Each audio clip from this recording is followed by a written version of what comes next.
Hi everyone, and welcome to the Adventure Pals weekly stream. Hello. Where it's the 20th anniversary of the PlayStation! Ah, we love the PlayStation! Happy PlayStation Day, everybody! We love it! Today, just for the record, is also the 16-year anniversary of the Dreamcast release, and the 21-year anniversary of the Neo Geo CD's release. I'm pretty sure I have all the anniversaries there now. So the Dreamcast can drive now. That's true. Boy, that's scary. I played Crazy Taxi. Let's not give the Dreamcast any vehicles. No, today's all about the PlayStation. That's a responsible driver right there. Oh yeah, look at this guy. He's got no face. He's probably fantastic. We're gonna start with the most responsible driving sim of them all, Twisted Metal. Oh good, let's do it. Let's twist some metal. Now, Alex, you are not acquainted with Twisted Metal, right? Nope, not in the least. I know it exists, and I never played it actually. I didn't have... So it's Christmas Eve in 2005. Fun! And for the last few years, you know how this started at the turn of the millennium. Yeah. Excuse me, the Willennium. Once that started, this dude was all like, hey, we should have this car combat contest in Los Angeles. We'll kill thousands. It'll be great. And for some reason, nobody really objected, so that's been going on for many years now. Great! This game is pretty interesting. It was released in, I believe, in November of '95, making it one of the first PS1 games to be released in North America. Also one of the first to be developed in America. So, I'm going to try to explain as many things as I can remember about this game. There are many cars you can pick from. You go in these arenas and you shoot up people with the aim to destroy them and move on. You'll see there's digitized photos of people in the upper left, which never appear elsewhere in the game. Oh, really? That's actually because this game was originally going to have FMV intros and endings, and they were so bad that they cut them from the disc at the very last second. Are they still on the disc? They're not on the disc, but Sony later released the endings, and they are pretty amazing. I recommend watching those sometime. Beautiful. They were included as a bonus unlockable in Twisted Metal Head-On for the PS2, I think. Definitely worth a watch. But anyway, back in November of '95, you would be playing this thing. This was one of the more popular PS1 games at the time. It features a spooky clown. I love spooky clowns. Spooky clowns. It was all the rage back then. It was all Todd McFarlane's Spawn and Twisted Metal. And ICP. This game is famous creator David Jaffe worked on this game, and he's pretty much the video game equivalent of Todd McFarlane, so that makes sense. Oh, I thought that was no. I guess American McGee isn't as Todd McFarlane as David Jaffe. Yeah, Jaffe is way more into evil. Way clowns. more Toddy, yeah. But it was the mid-90s, and it was time to be edgy. And what do when you want to be edgy? You bring out the clowns. The evil ones, though. You see, you think the clowns are going to be normal, but instead, much like in Banksy's world, the clowns are evil and not normal and scare you, which makes them different from normal clowns who don't scare anybody, obviously. I mean, as much shit as I talk, it worked. People were ready for evil clowns back then. But man, back in November '95, this seemed really impressive, because a lot of games were mixing 2D and 3D, a lot of games were still using sprites. This one had fully 3D vehicles, well, except for that sprite on the top of the ice cream truck here. Yeah. And most importantly, it had full 3D environments, which made it look like very few other things at the time. It's still kind of jittery and kind of weird looking. It actually reminds me of what a 3DO game looks like back then. This is the most 3DO looking game on the PlayStation. And yet, it was really good. This was one of the games I had as a kid, and I played it a lot. I'm pretty sure I beat it as every single vehicle. And unfortunately, in the released version, the endings are just text. No FMV, sorry. Beautiful clown. Of clowns. Just beautiful clown action.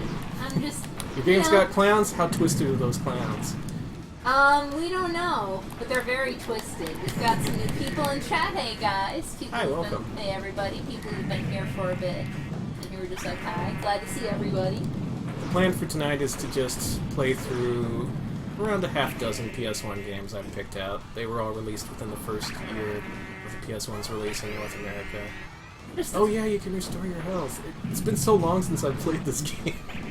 Look at you go. I used to play it a ton, though. So this game is kind of like Death Race 2000? It basically is, except you don't run over innocent people. Oh, okay. There are people, but they're shooting rockets at you. Actually, I think that was one of the less successful elements in this game, because they got rid of that for the later games. Twisted Metal 1 and 2, pretty much all-time classics for the PS1, both developed by this company called Single Track. Starting with Twisted Metal 3, development shifted over to 989 Studios, and those games are kind of poopy garbage. Poopy garbage! Welcome to the stream! I'm sorry. Poopy garbage! Single Track later came back with their Rip. own Twisted Metal-like game. It was called Rogue Trip, and Ooh. they. So was it a roguelike? I wish it was a roguelike car combat I would game. totally That would play a rule. roguelike car combat. Unfortunately, no. It was just Twisted Metal again, with different characters. And it did everything it could to associate itself with Twisted Metal, short of using the name Twisted Metal. Oh man, people are talking about PO being the most 3DO game on the PlayStation. Oh, okay. Very true. Whoever said that is very astute and correct. Yes, Jeremy, yeah. Hey. PO'd is the most 3DO game. I don't even know if that uses, like, polygons. It's a first-person shooter. It may just use sprite work. Oh, that's a game we're gonna have to cover. Aren't you excited? No. Well, Game Quoter asks, was it Twisted Metal 3 or 4 that had Rob Zombie? Oh, good question. And I don't actually know because I didn't play much of those games.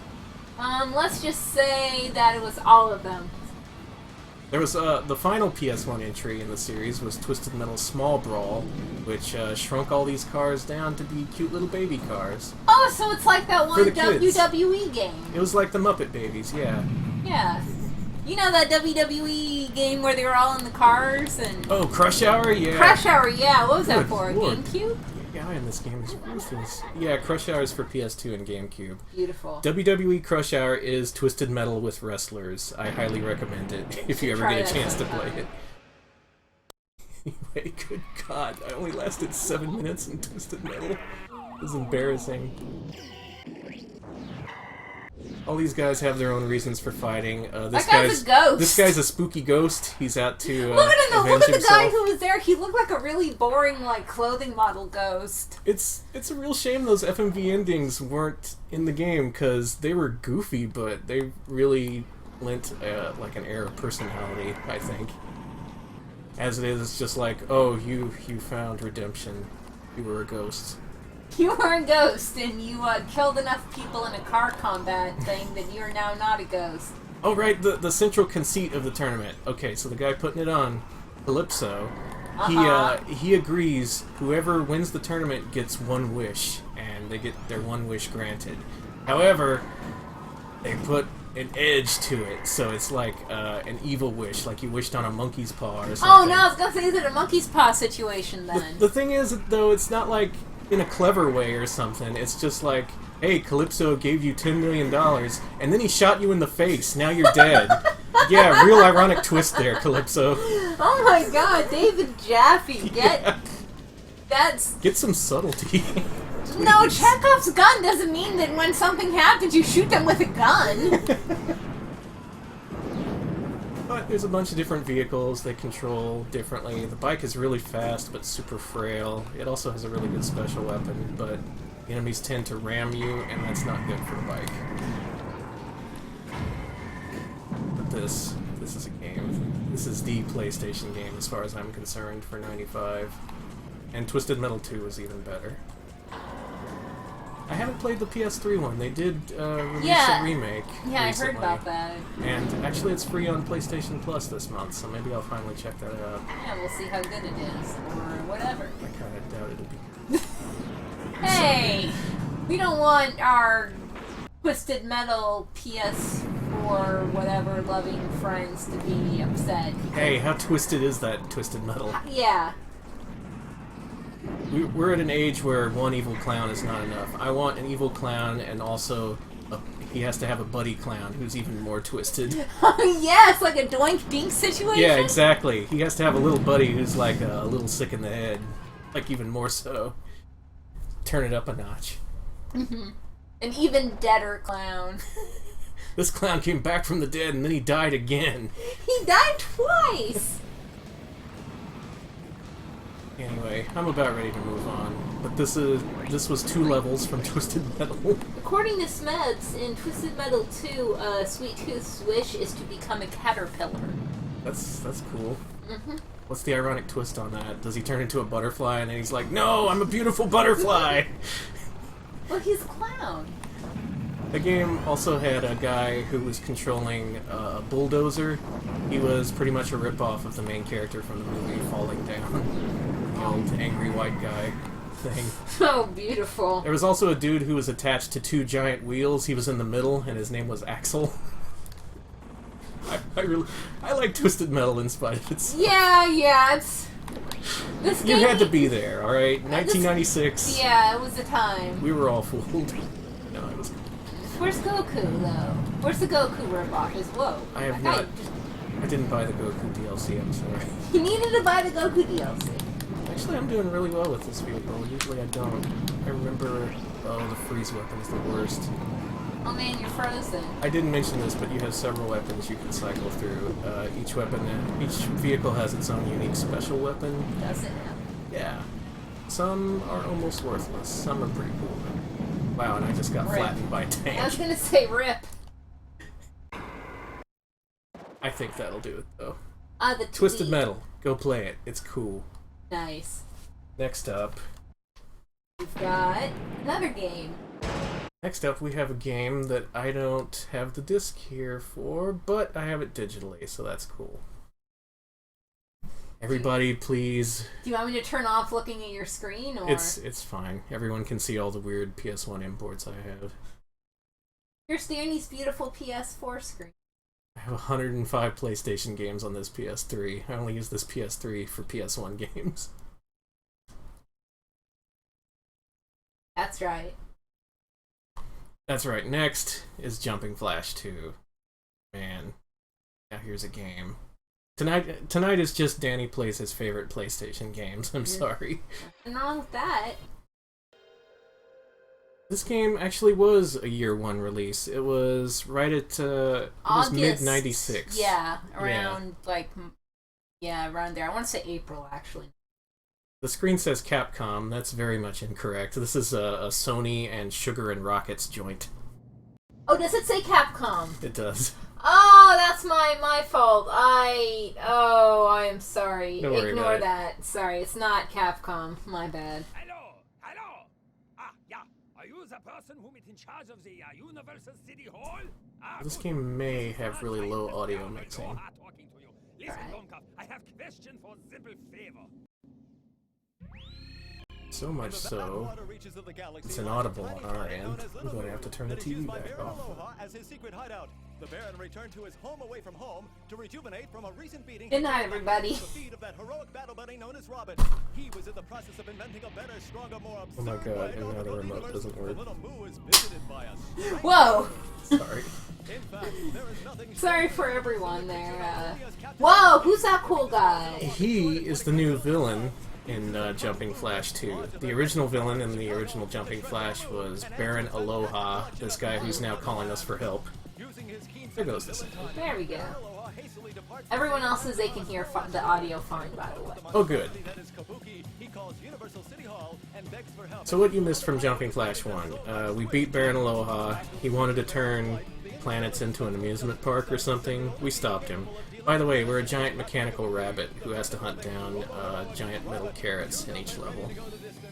In the first game, at least. In the second game, we have to save these little creatures called Moo-Moos. Flash 2, Big Trouble in Little Moo. Sorry, I may have rented this game and played it a lot. It's so good. I owned it. I owned this and the original Jumping Flash.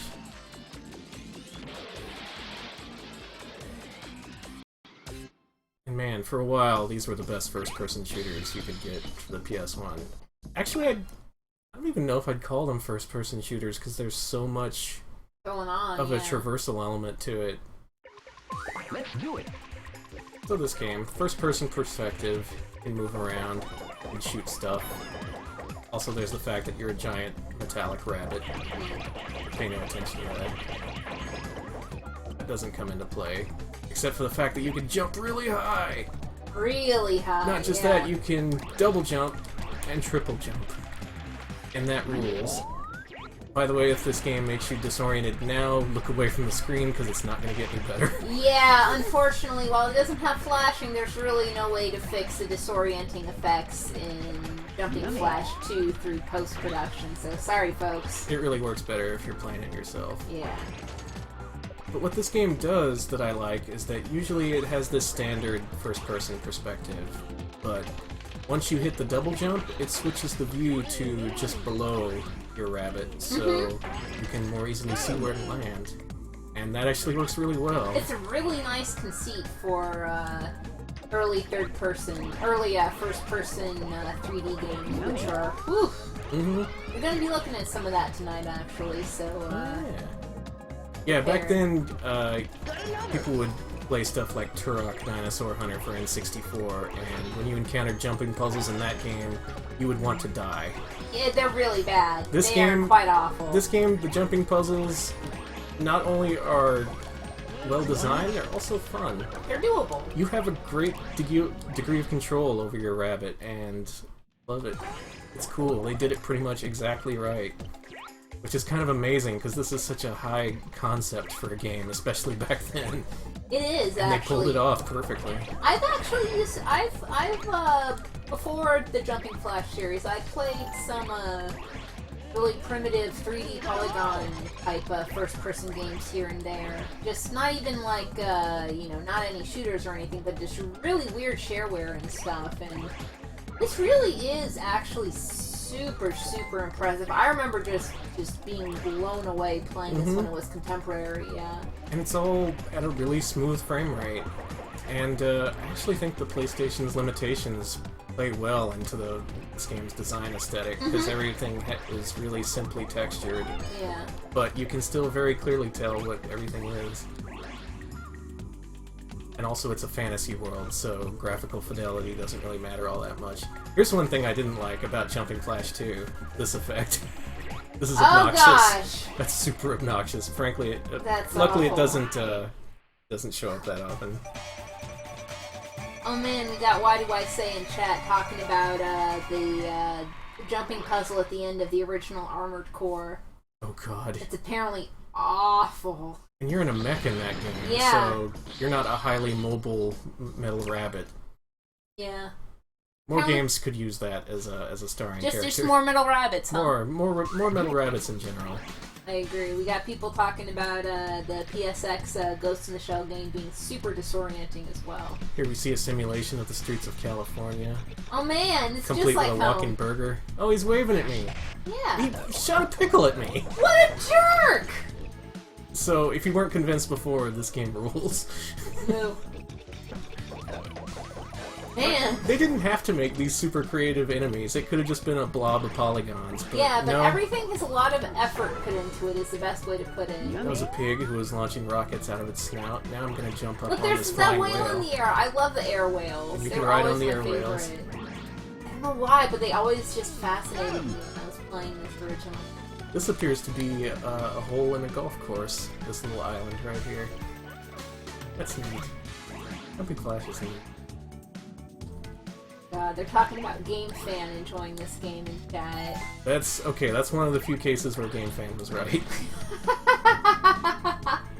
You don't think that somebody had spiked their coffee or anything, No, right? E-Storm was not under the influence of LSD when he reviewed this game. He Good. did it.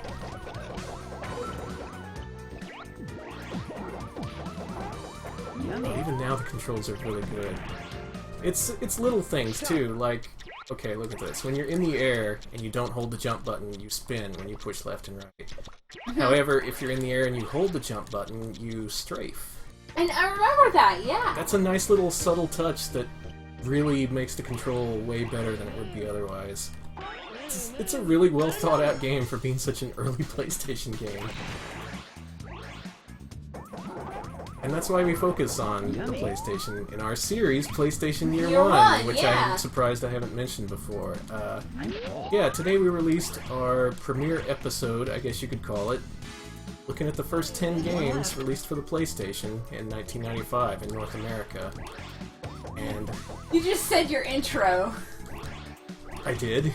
Yeah, that was just, you did that in the same intonation as the intro and everything. That was beautiful. I'm robotically reciting words that come to mind while I'm trying to control this rabbit. But it's a good series. We're very proud of it. You should, I do the video editing and the visual effects and all the tech and design stuff, so check And that I'm out the guy too. who plays through 9 levels of Kilik before deciding it's garbage. And I'm the guy who watches 9 levels of Kilik. Alex, I'm so sorry.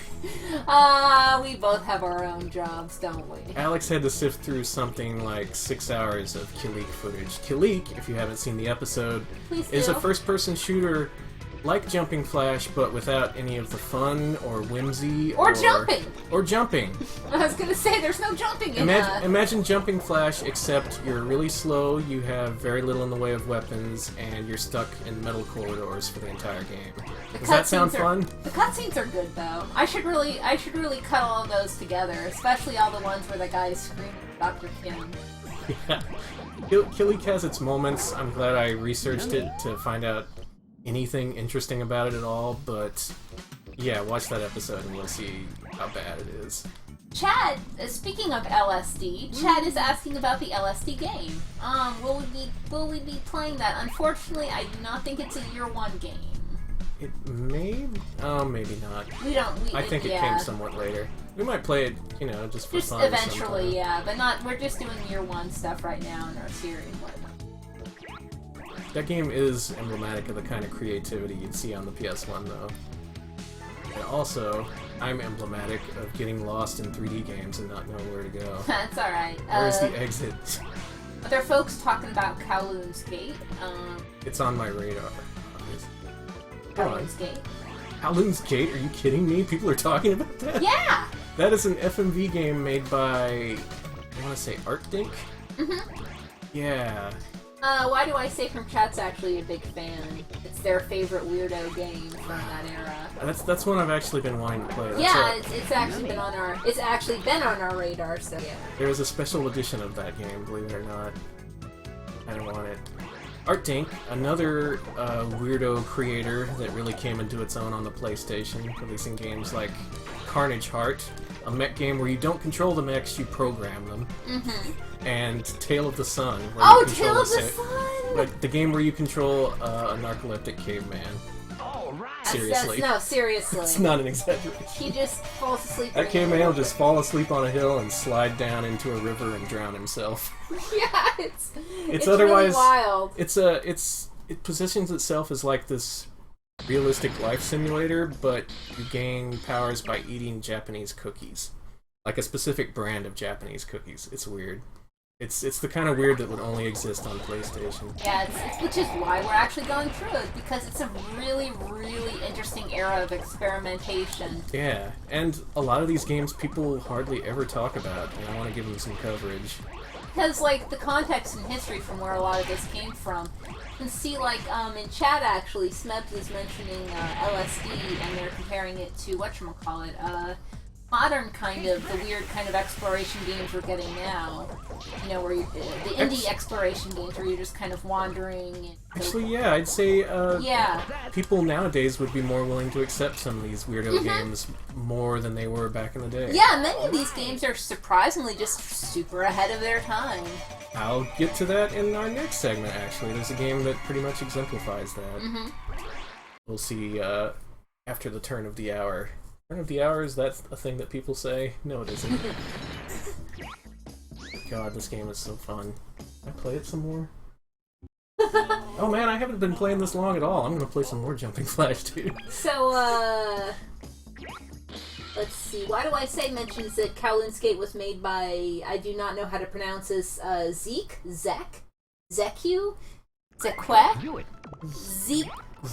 Wow, yeah. Zeki. That's a word I have haven't no seen clue. yet. I am so sorry. I mean, whatever. This I cool apologize. Frog's got a top hat. Jumped into the fire. It's fine. We're talking about Fox Hunt. Will we be covering Fox Hunt for the year one? Because Oh, it is Fox Hunt. Yes, it is. So yeah, we will be covering, because we are just covering year one games, so that will include Fox Hunt. Oh boy. Tonight is just the night where Hey, I talk Danny. about all my favorite PS1 games. Yeah? I'm hungry! Yeah, okay. Fox Sorry, Hunt. that's one of the main... Fox Hunt is a game that we discovered on our own many years ago. It's an FMV game developed by Capcom. I don't know why. I don't know, especially back then, it was like 96, 97, people had already decided that they hated FMV. And yet, here comes Capcom with this big budget AAA FMV game that stars one of the James Bonds and Rob Lowe, among other people. Wait, really? One of the James Bonds? Yeah, what's his face? Someone knows. I want to say Lazenby. That's probably not right. Though. Maybe Timothy Bottoms. Ice cream. You can ride ice cream. Make me want ice cream. Oh, Also, yeah. this game makes me want hamburgers. And hot dogs. There aren't any hot dogs. I know, I just like hot dogs. Oh, that's Oh look, there's little Moo in a cage. How One dare you? left. How dare you fence? How dare you put Moo in a fence? nobody puts Moo in the fence. Corner. The fence corner. I also remember playing this game a whole lot more than the original Jumping Flash because there was a lot of unlockable stuff. Like you could unlock different navigators for your Rabot, and one of them was a sarcastic bear, who I really enjoyed. So, one game I'm going to try to get us to be able to stream, because we would like to do more FMV games. There is Rob Schneider starred FMV game that I don't want to play that game. I will play it. I'm sorry, but I think we need I think, we should eventually show it off. Hey, the move was below me. Not yet. Not yet. Okay, I want to look down. How do I do that Jumping Flash? That's not the right button. That's the laser button! Oh, it is below you. Okay.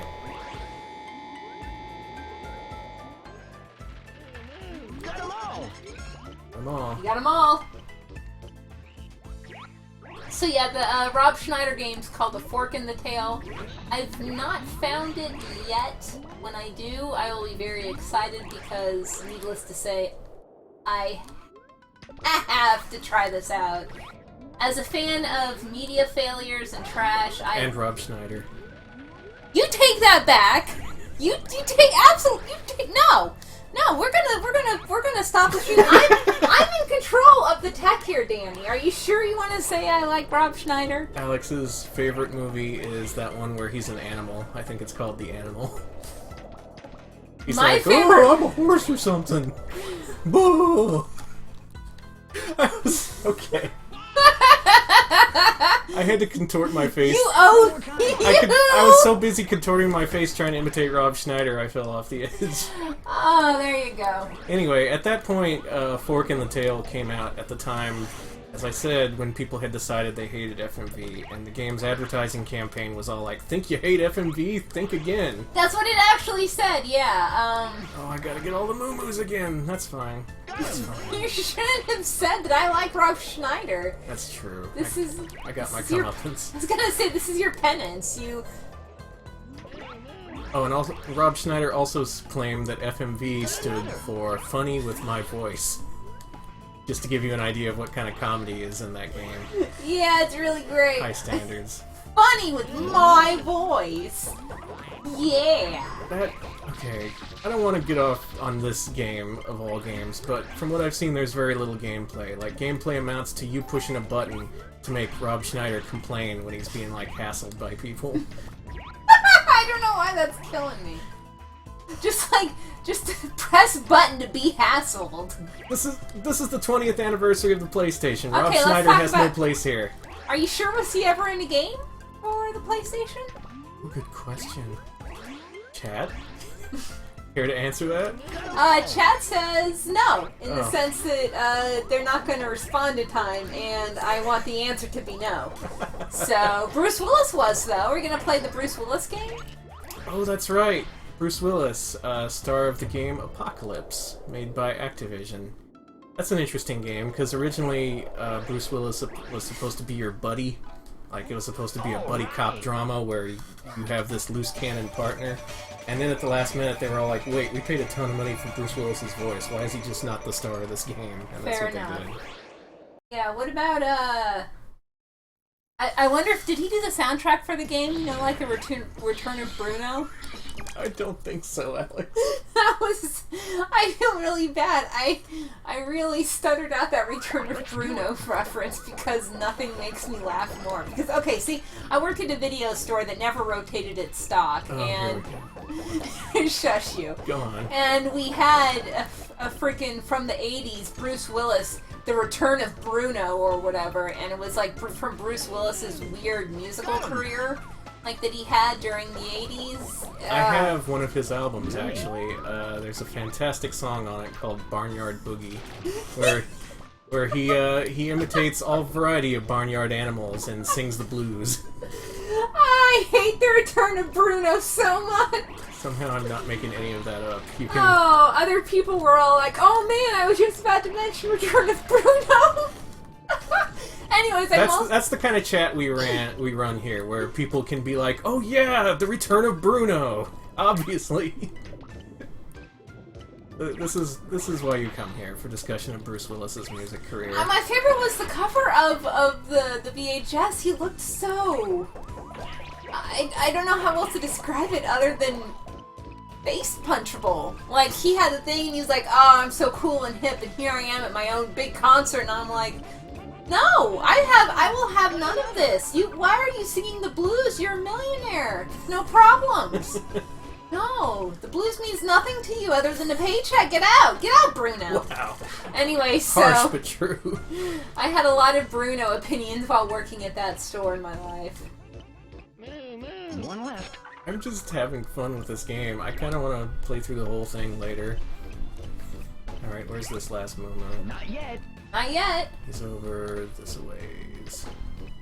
You can find the Moomoos by hopping on the exit. They'll show up on your radar. You can also find the Moos on Twitter.com. Check out their social media presence. At Moomoo_official. Anyway. Oh, people talking Hudson Hawk and the Hudson Hawk NES game. You know, I'm just gonna say it. I don't think Hudson Hawk is as bad as folks say in a lot of ways. And this is where we lose all of our audience. I think that it could be a lot worse, but the Hudson Hawk NES game is pretty as bad as everybody says it's awful. I've gotten lost in this Japanese mansion, so I think it may be time to move on. Well, looks like it. So, what are we doing next? Well, wait a minute, is that a Tengu? This thing. Oh, it is a Tengu! Oh, nice attack. Tengu killed you with its nose, as they tend to. Take that. In summary, Oh no, chat went out. Chat got to the part where I said that Hudson Hawk wasn't that bad. And yeah, they were sad. and then they all left. Oh, I'm sorry, chat. I'm sorry you had to learn that I don't think that Hudson Hawk is the worst film. In summary, Jumping Flash 1 and 2, all-time greats for the PlayStation. They're Hudson both on. Hawk, controversial. They're both on the PlayStation Network, and they're both really good. Hudson Hawk is also probably on the PlayStation Network. You should buy that film because it's the most entertaining action musical I've ever seen. What? It's not a musical. Are you kidding me? It's not. What are you trying to pull here? There's no music in it. Nobody sings a single dang song. It's time to switch. All right. I'm putting on next my up. Bruce Willis Blues CD. Don't you dare.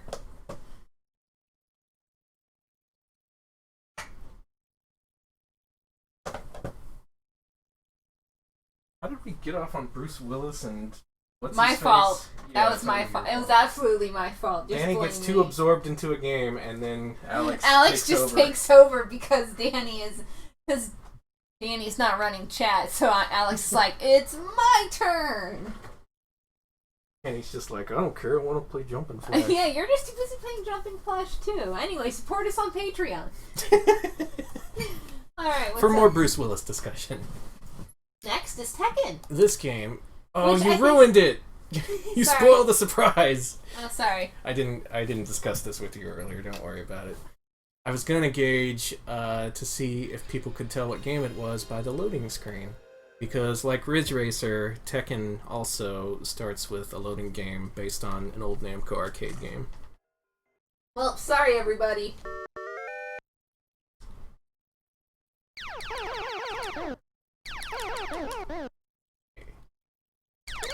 Good job. Oh! I reset the PlayStation. The thing is, this is actually fairly in-depth, especially compared to Ridge Racer's game. This has something like 8 different challenging stages you can play, and if you beat them all, you unlock an exclusive character in Tekken that you can't get otherwise. Also, push start to Tekken is a beautiful phrase. I agree. Alright, here you go. What? Oh, yeah! I'm gonna hook up the other controller. For now, just let the intro play. Oh, Tekken's intros are always good, aren't they? Because, yeah, the Tekken series has amazing CG cutscenes. Oh my god. It's Starting me. with the original and going up to current day, it is... Namco just has a flair for these sorts of things. It's not like, in many cases where... Yes! Yeah. Yes! In a lot of cases, the animation is kind of bad and kind of goofy looking, and yet they just have this flair about it. They treat it with a humor that I haven't seen with other people. They really go off the deep end, and it's great. Anyway, I said I was going to hook up another controller, so...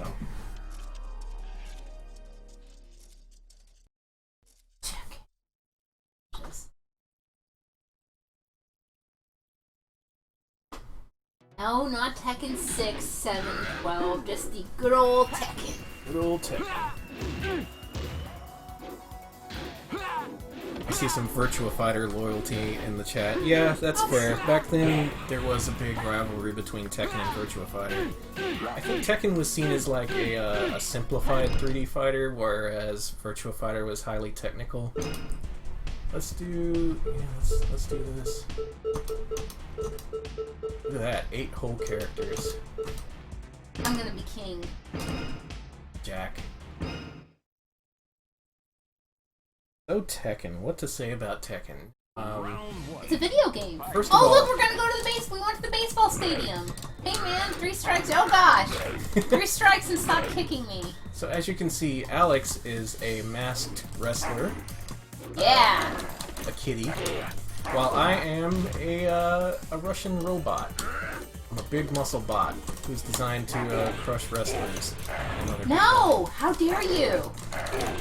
You actually look like John Cena's original character, the prototype, who was also a robot who was created to kill wrestlers. I mean, crush wrestlers. people. Wrestlers. Not technically kill, but yeah. Oh! That is good. So this came out, I think, also in November of '95. And if you played Battle Arena Toshinden before this, it would be very difficult to go back to Toshinden afterwards, because, oh my god, this is on a whole nother level. Ow! Hey, stop! Don't hit me! I'm a nice cat who just wants to wrestle and win the tournament.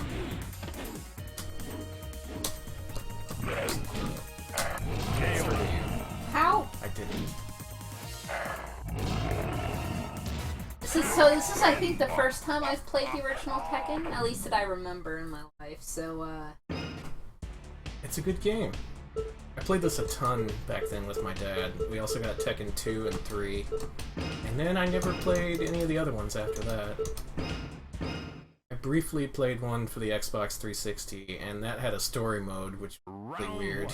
Other than that, I don't remember much about it. oh hey, BBH is in chat talking about fight games. Cool. I know. Please tell everybody about them because I know nothing. Yes, please. All I know is that Yoshimitsu is great, and he can do... Yeah, he's Wow. the best. Michelle just ruined Yoshimitsu in that match.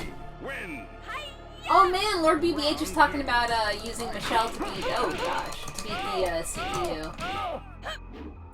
It's a good tactic to beat Danny.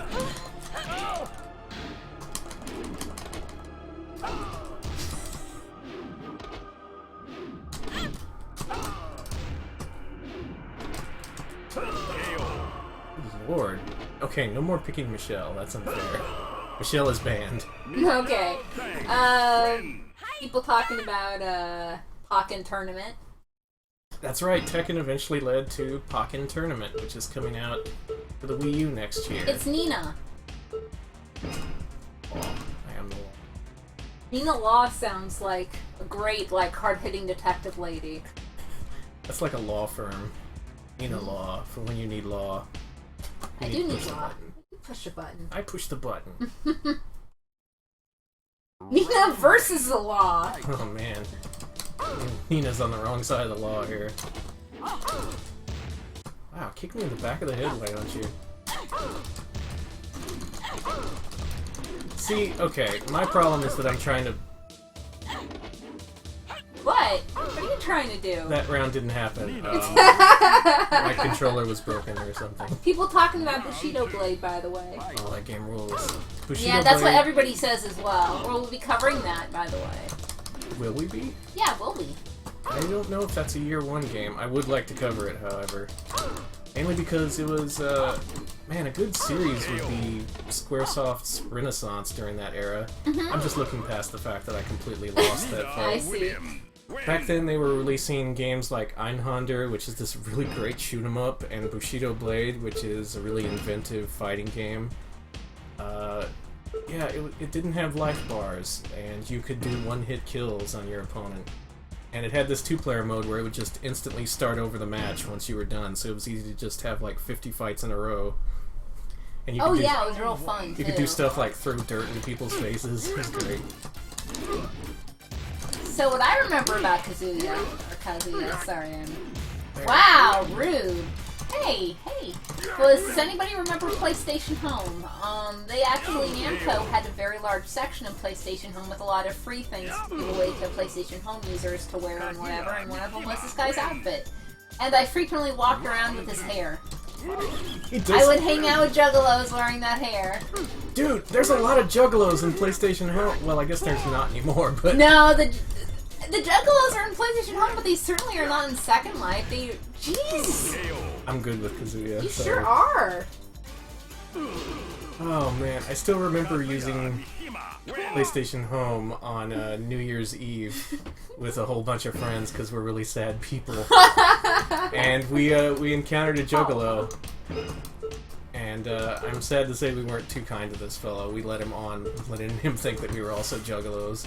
And I felt bad because he was like, man, it's so good to find family on here. Aww.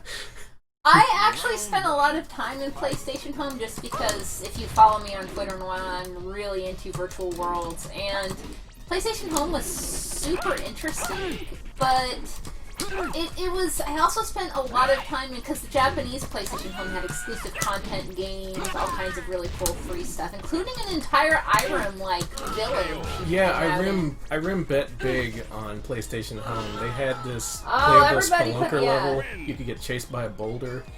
Yeah, it was really fun. Should probably say what this is. PlayStation Home was like a virtual world for the PlayStation 3, sort of like Second Life. If you are interested in what the developers from PlayStation Home, or the third-party ones especially, because a lot of third-party studios opened just to make content for Home, because Home actually was a moneymaker. It actually made a bit of money. It was. It was popular. I don't know why they shut it down.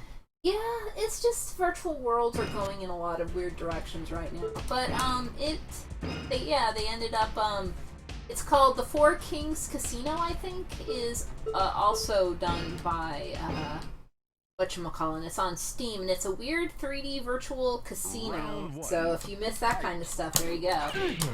I know one person just opened up a place to make frickin' shoes. He was just a user, and then PlayStation hired him to make frickin' clothing and shoes for user base, so yeah. I do not know how to do any of the moves anymore. It's been too long. Also, Japanese Home had an exclusive cinema. That was a good win right there. Yeah. I am the Law. Law just permanently has that look on his face. It's kind of great. I love Law. Oh. Hey! I'm not allowed to do that. Hey! You're not allowed to do that! That's... How about this? How about this? Ugh! Actually, know, Sonora, people do not make that much money selling stuff on Second Life anymore. Did the market crash? Oh, yeah. Basically, everything is kind of... You can make enough money in Second Life to keep your Second Life business running, but not to help you in real life, basically, unfortunately. Man, everybody is closing everything down, and the way, it's just weird.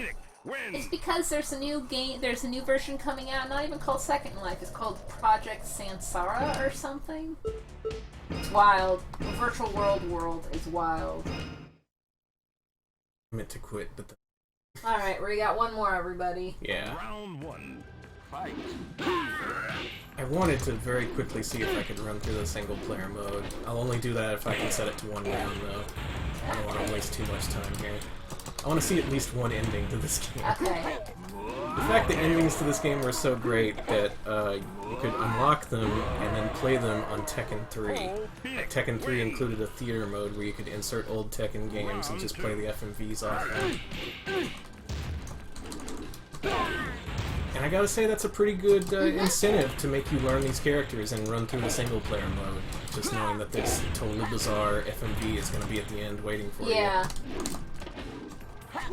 These games were simple back then. I mean, this had 8 characters to start with, and fighting was very primitive compared to later games. But like Ridge Racer, it just plays really well. It's easy to sink a lot of time into it. Back out. Magic. Let's find out. Round 1. Okay, really? Alright. Desperate measures.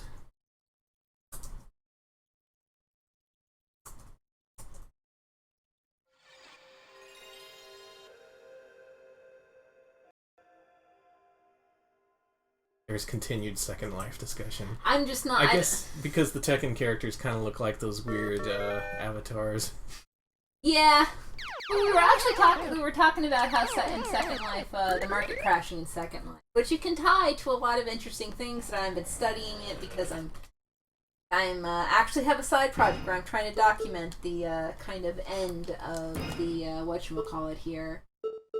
The end of the Second Life as it slowly dies, and it's interesting to me. So I'm actually knowing. All right, this is a speed run. All right, speed run time. Whose ending do I want to see?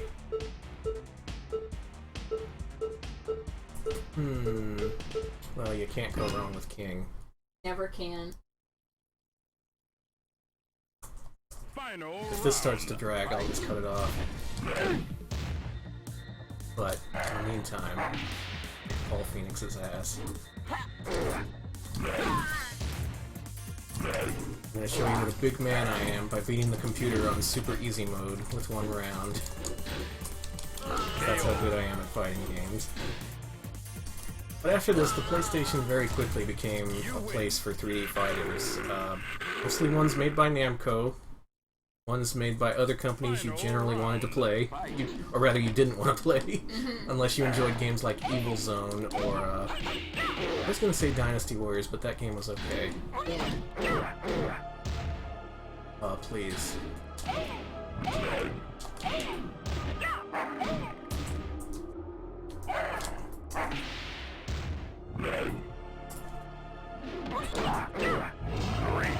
Oh my god. Well, everyone in the world just watched me get beaten by the computer at the easiest level on round 2 of single player mode, so that's cool. I felt bad. I was telling Chad about the time that after the cable channel behind the L word, let me try that again, left Second Life. They bought an entire island and it just was there laying abandoned, and so it got taken over by Italian vampires. And Wait, what? You didn't tell me this part. Yeah. Italian vampires took over? Yeah, because, well, I went there because I was like, this is in 2008, 2009, when everything was weird and abandoned. Like, because there are a lot of corporate areas that they just didn't pay on, and they just were abandoned. And yeah, I went there one time, and a bunch of Italian vampires Or I don't know if they were Italian vampires, but they were speaking Italian, and they were vampires.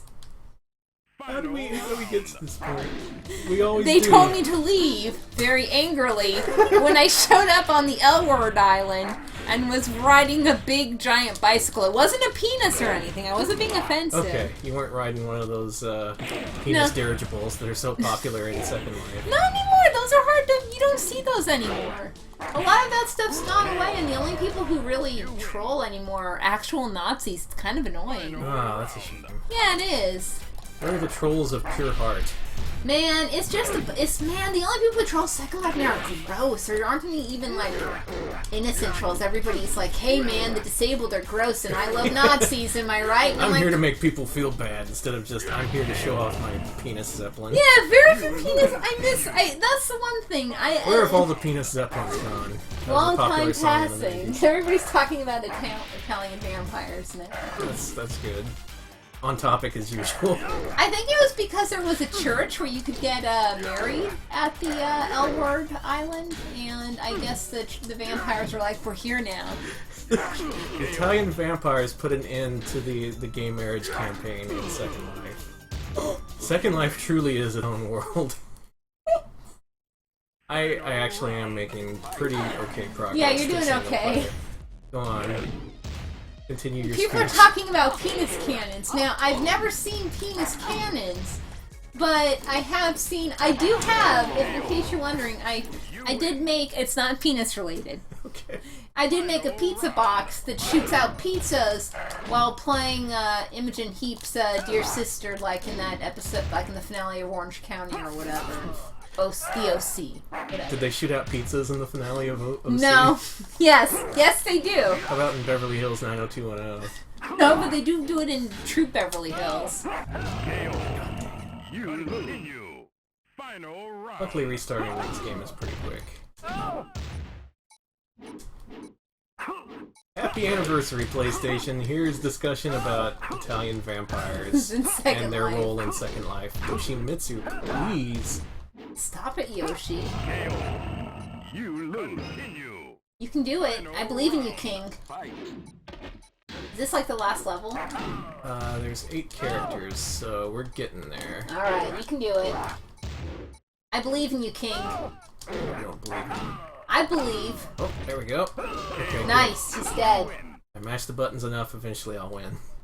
I'm real good at fighting Oh games. man, the Final Fantasy study. We're talking about, yeah, we're watching Tekken. They're talking about the great faces in the whatchamacallit. Yes. We love the faces. People in this game make the best faces.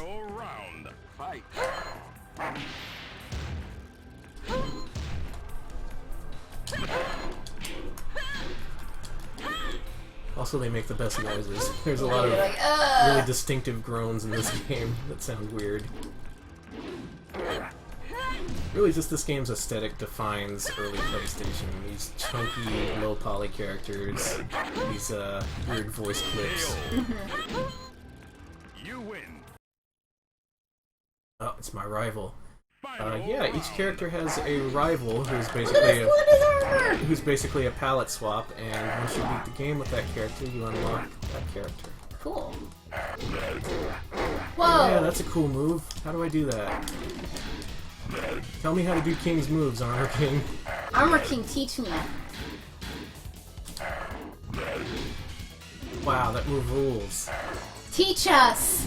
Thank you for showing me how bad I am at Tekken, Armor King. As if the game is to say, look, here's how you play King. A move that takes off 50% of your life, that's fair, right? Yeah, sounds right. So, chat's talking about, oh man. They're talking about the, Tekken 2 getting a much more massive overhaul. God, it was. This game actually is pretty primitive compared to Yeah. especially Tekken 2 and 3. Nice! Keep King down. Ugh. Hate this guy. Let's go, Danny. Let's go, Danny. Oh Let's go, man, that Danny. move staggers me, and after the first hit lands, I Oh. can't block the other ones. Alright, it's down plus X plus circle, circle, circle, circle. According to LB or BBH are those kicks. I figured out how to do the flip. That's similar. Armor King. Oh my god. Stop it, Armor King. Easy mode, everyone. Easy mode. This will just be real easy for the stream, everybody. Yeah, I sound just like that. Yeehaw! It's time to duel! Duel! It's Yu-Gi-Oh! I'm both Mr. Hanky and a cowboy, I guess. Yeehaw! Yeehaw! Rope and ride 'em! Final round. Robin's racing. There's a move. Didn't move. We'll do that again. Oh man, Final Fantasy said he talking about long boxes, saying that Europe didn't get these kind of long boxes.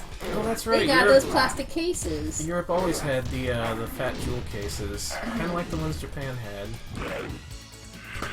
These big cases are pretty awful. Everybody's talking about how bad they are. Yeah, they are, especially the ones made of cardboard. Yeah, there were multiple kinds of cases. There was the ones that were basically just Sega CD cases. Alex is clapping on the cardboard box for Tekken. I'm so excited. Anyways, continue. Oh, Heihachi. Shoutouts to NASCAR 09. Thank you, RGBH. Excellent. Yeah, Robin's Racing is like a mantra you can use throughout your daily life, I found. Nice!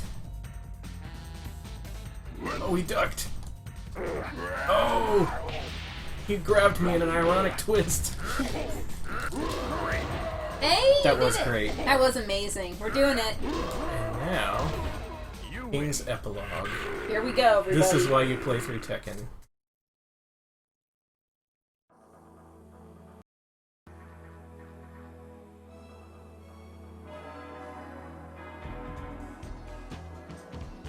You got married. Aw, who's he gonna marry? FMV Children! Whoa! Oh!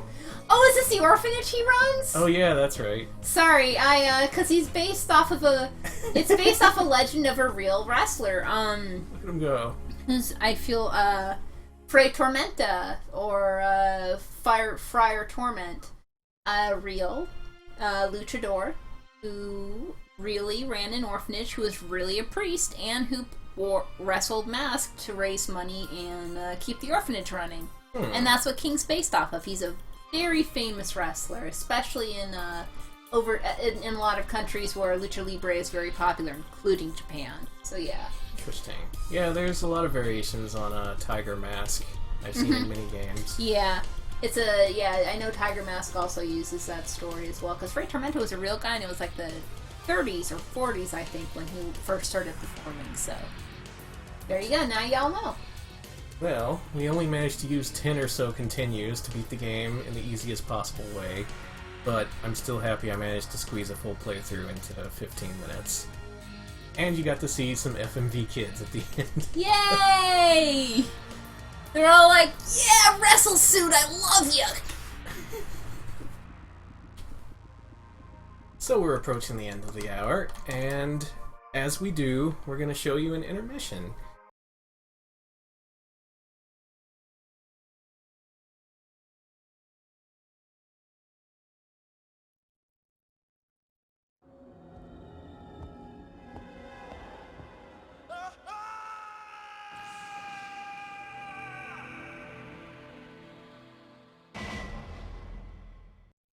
Welcome back, everyone. Welcome back!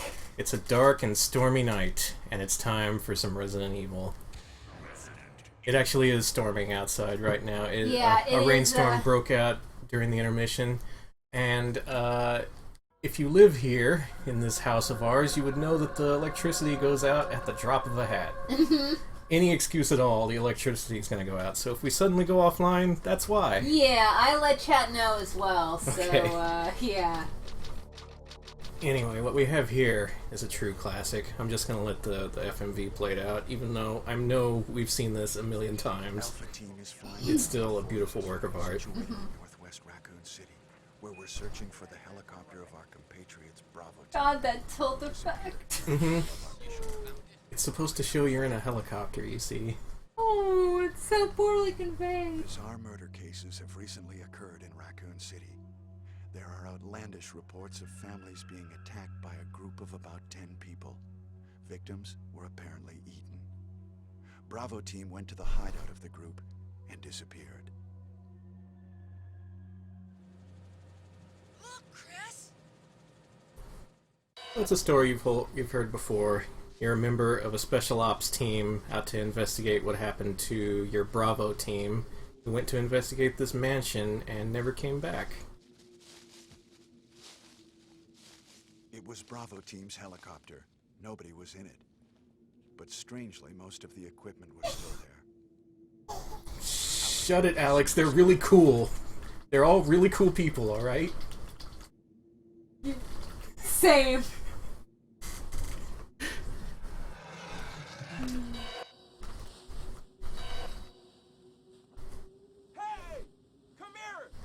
So this intro is pretty famously censored, about right here. It's difficult to tell what's happening in the cut version, but this guy is lifting up a severed arm. It's kind of hard to tell using the footage that they did. In the original Japanese one, you could clearly see where the bone had been severed. And there was some more graphic violence of them shooting that dog and other things. Along with a shot of a guy smoking a cigarette and looking cool. That I got cut. can't have that. They later released a director's cut of Resident Evil that they promised would restore those scenes. Oh, such good acting. And they didn't. They reused the old FMV by accident. And then they later re-released Resident Evil Director's Cut, and apparently they just forgot to put the FMV on there that time. So, despite this game having 3 or 4 re-releases, it was never available in fully uncensored form. Oh, let me change so we know. There we go. That's fine. This is a Capcom. Oh, beautiful. Oh, here's the best part. Chris Redfield. Oh, wow! You'll note these scenes are now in color. I think they made the other scenes black and white because they would just be too cheesy if they were in color. Barry's got a cool beard. Hey. Oh, you. Albert You're okay? Wesker. I knew someone who totally liked to look like Wesker. I thought Wesker was so cool. There's a lot of people still like that. Yeah. Especially nowadays. Yeah, so if you haven't heard, there were many other Resident Evil sequels that followed this game, and they gradually got more and more... They trended away from reality. They introduced elements of the supernatural and other things. Wow, what a mansion! But back in 1996, it was just plain old zombies. You know, the Yeah. mansion, and everyone was zombies. Wow, what a mansion. Wesker, Mansion. where's Chris? Do let me know if the voices aren't audible, because they're key to the experience, as far as I'm concerned. But Chris is... Though we have heard them all before a million times, so I'm just gonna keep jabbering over them. Maybe it's Chris. Now, Jill, can you go? I'm going with you. Chris is our old partner, you know. Okay, let me handle this.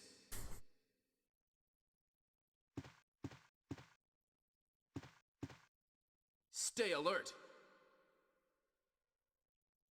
Hey, Danny. Uh-huh. Stay alert. Okay. Whatever you do. Tell you what, though, back in '96, this was my game. I did not stop playing this game. I beat it so many times. So, okay, so multiple people want multiple characters to be their dad. Smebs wants Barry to be their dad. Barry is a and- classic dad choice, yes. Yeah. And 525 wants Wesker to be their dad. Wesker, an unconventional dad choice, but I could see him working once he settles down. What? Classic dialogue. What is this? What is it? Blood. Jill, see if you can find any other clues. I'll be examining this. Hope this is not Chris's blood. Annie? Uh-huh. I really hope this isn't Chris's blood. Chris's. Better not be Chris's. The finest actors you could get from Canada. Now there's an alternate way this scene can play out. It's been many years since I've played this, but hopefully I still remember how it works. Why do I say wants Tyrant to be their dad? Okay, that's... I don't know. Tyrant is engineered to be a killing machine, not a dad. Let's make that clear. What if you want a killing machine dad? Like the Terminator, but a dad. Investigate if you hear any gunfire.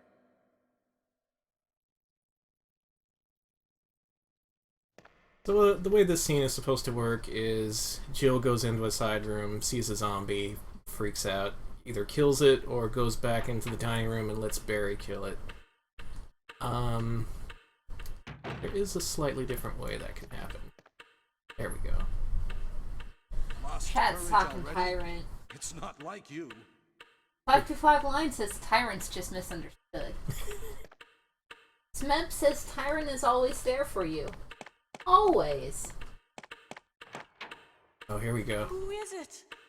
If you wait too long and try to exit this room, the zombie gets impatient, comes after you. Stop! Run, Jill! He's insane! Also, he's a zombie. Huh, yeah, it's like, no, I don't think his mental health is the problem. I think it's the fact that he's a zombie. What the hell? A lot of people discussing Barry's red cola. Barry's got a cola? Yeah, it's red. Oh, man. You know, I bet Barry would taste like a nice, refreshing Big Red. Just has that look to him. Does. Here we're collecting our first of many emblems featured throughout the series. You collect them and then you put them in other places to unlock doors and things. Because that's the way mansions work. Anyway, after that little scene there, we should probably report back to old Wesker. See how his hair is doing. I think it's probably doing pretty good. I pretty much have the first hour of this game completely memorized, even all these years later. Because, like I said, I beat it many times, like, to the point where I unlock the rocket launcher, which I think you need to beat the game in 2 hours to do. This game actually is pretty easy to speedrun once you get it down. You can avoid pretty much everything.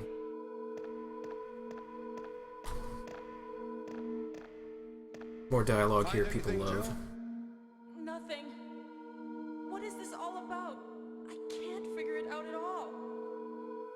Beats me too. Now it's Wesker's time to disappear. I don't know what's going on. Well, it can't be helped. Let's search for him separately. I'll check the dining room again. Okay, I'll try the door on the opposite side. What's Wesker's turn to Mansion is disappear? gigantic. We could get into trouble if we get lost. We should start from the first floor, okay? And Jill, here's a lockpick. It might be handy if you, the master of unlocking, take it with you. I am a master of unlocking. Thanks. Maybe I'll need it.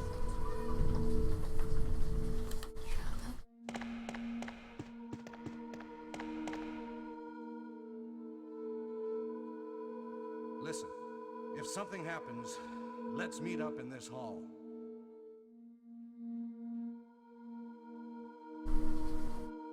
This time I'll be there.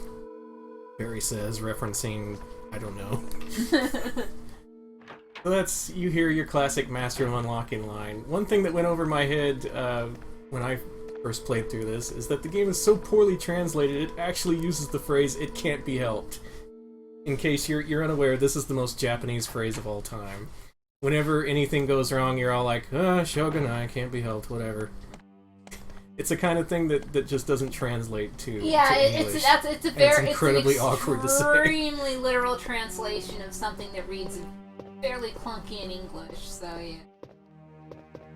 This game, what I'm saying is this game is the gift that keeps on giving. It is. So that guy will grab your leg if you don't shoot him. That's not nice. Wow, he takes a lot of bullets. Boom.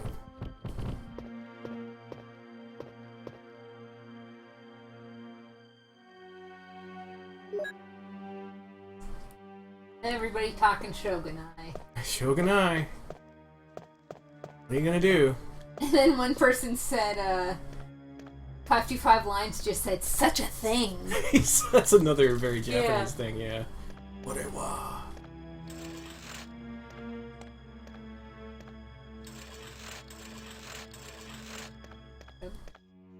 So here's an overview of Resident Evil's gameplay. What it does is it doesn't use 3D backgrounds, it uses CG stills, and you are a polygon character walking on top of those CG stills. And it just sort of stitches them together to create this illusion of a mansion that you travel through. It actually works really well. It was a creative solution to a problem at the time. Because, you know, the PlayStation had limited RAM, and especially in the first year, it just wasn't feasible to make this kind of game with full 3D backgrounds. And actually, it works better for what they did, because it allows them to have way more detail than they would otherwise. And anyway... Oh dear. Alright, is there anyone in the chat who was surprised by that? Have we all had the shit scared out of us by the dogs? Awoo! Awoo. The Werewolves of London. Shot of your character. Looking alright for an early PS1 character. She has a face and it's not horribly distorted.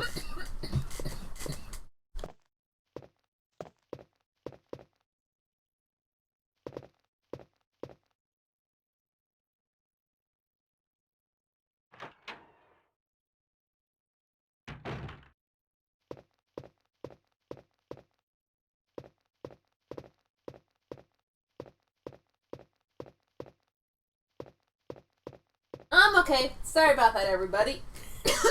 Alex had a coughing fit, and I'm exploring the bathroom. Oh, nice toilet. Water went down the wrong pipe there. As it does. Yeah. This bathroom, I believe, has nothing in it. Ever. There's no reason to ever go in there. It's just like, hey, can't have a house without a bathroom. Yeah, I guess that's true enough. They had to This ain't the Brady Bunch. Maybe the Brady Bunch should live here. Yeah. Chad also mentions I got attacked by a zombie. Better use a first aid spray. I got one of those herbs. I'll be good, I'll be good. Okay. We got a green herb, we just need one of those red herbs to make it super good. Yeah. Shit. So I won't play much of this, but I'll play enough to get to the part that everyone wants to see. Oh yeah, they've already mentioned it, yeah. Yeah, which is imminent at this point.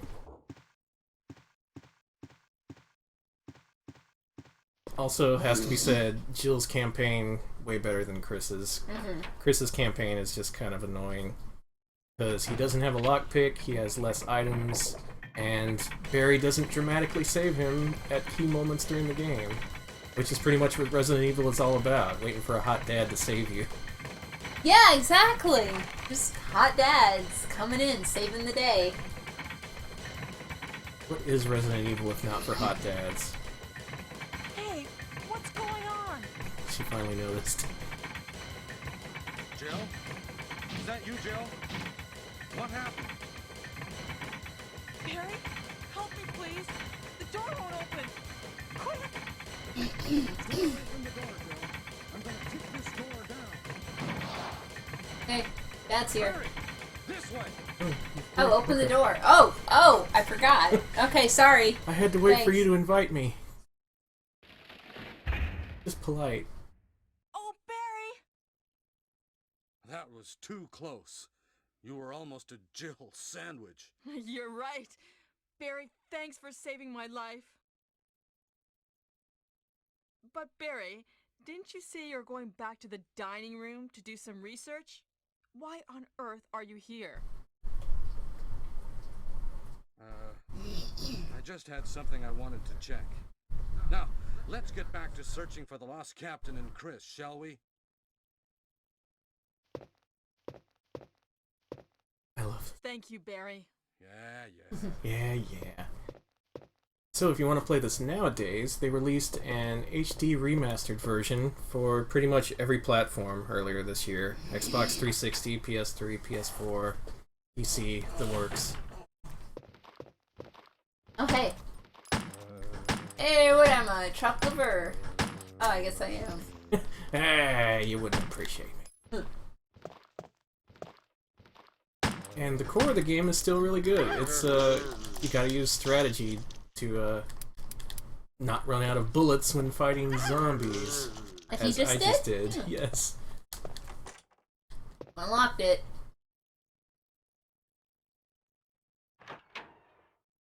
What can I get to after this? Can I get to the snake yet? I think I need more keys for that.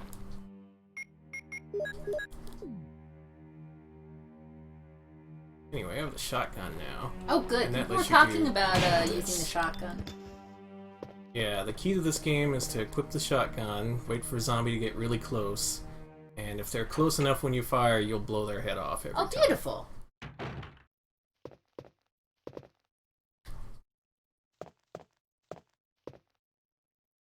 I think this will be a good point to end the playthrough.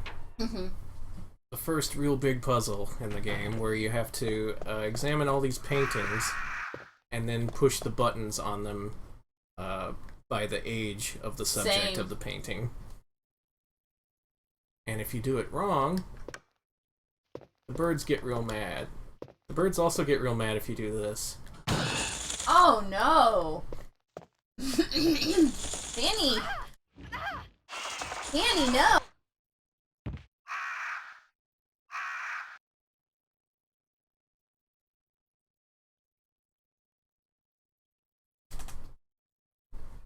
No. No! The birds got me. I thought I was safe against the bird threat, but I was wrong. That's Resident Evil. If you haven't played it, you should definitely play it. Even this version still holds up pretty well today. I mean, it's clunky, but it's still got a nice structure to it, and it's good. It's fun. Play the survival horror game. There's also this little game called Silent Hill you might want to check out, by the way. Yeah, it's alright. Next, I think it's time for another first-person game. Another? Yeah. Huh. Well, let's see what the old Danny has in store. The old Danny.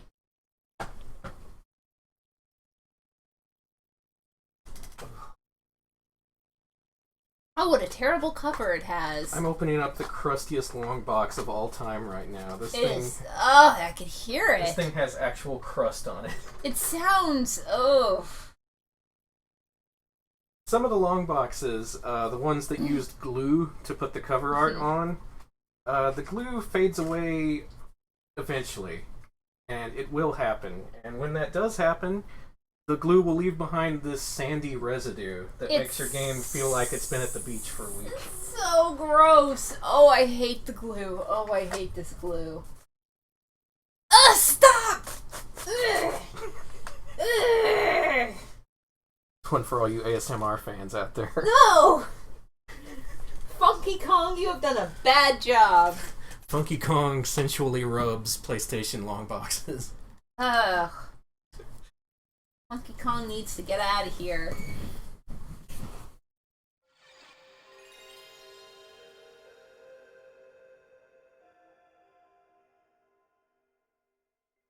I think it came through the microphone. That makes me really happy. Yeah, everybody's like... I'm glad I've disgusted all of you. So let's see who guesses this game first. So anybody can guess this game already? This is one of the lesser knowns. Well, it's been better known in recent years. Mm-hmm. And check out this old logo from a company you may be familiar with. Look at that logo! I love it! That logo is ancient. That logo looks like a 70s fridge logo. From Software by Frigidaire.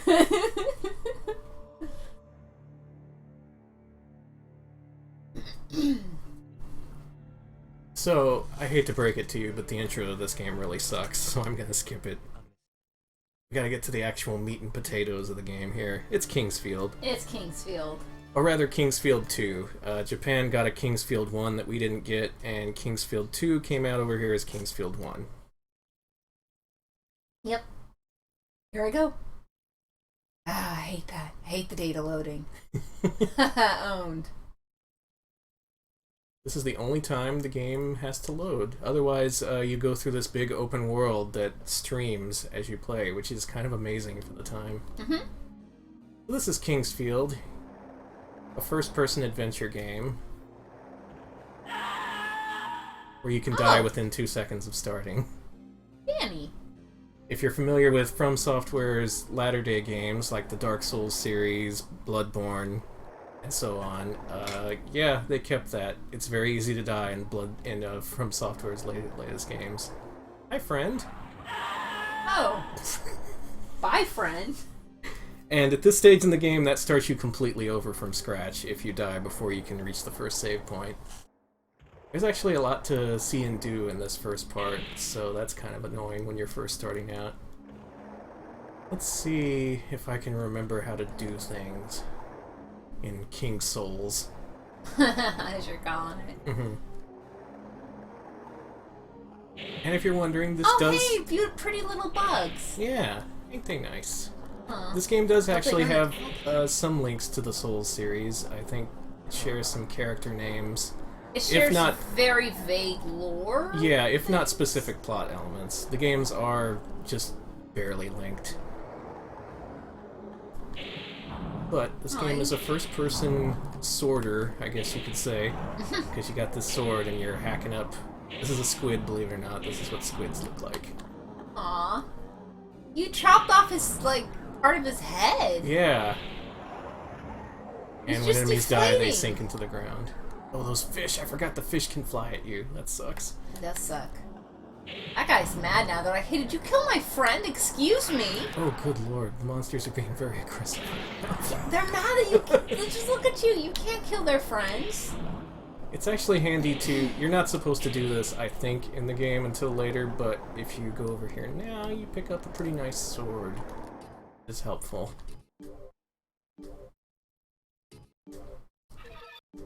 And also, like Demon Souls and Dark Souls, this game gives you very little assistance when you're first starting out.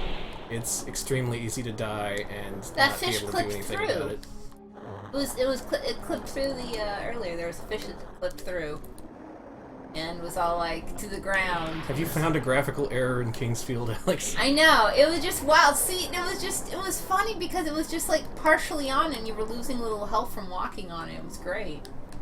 I was like, oh man. Rest in peace.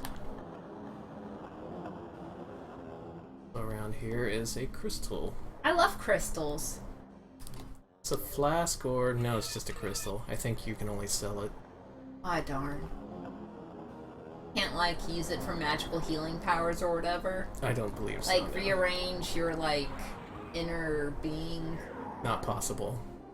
That's only possible in real life. Okay, good. Okay. People keep noticing the bones. There's a lot of skeletons in this game. This is a good game for skeleton fans. Yeah.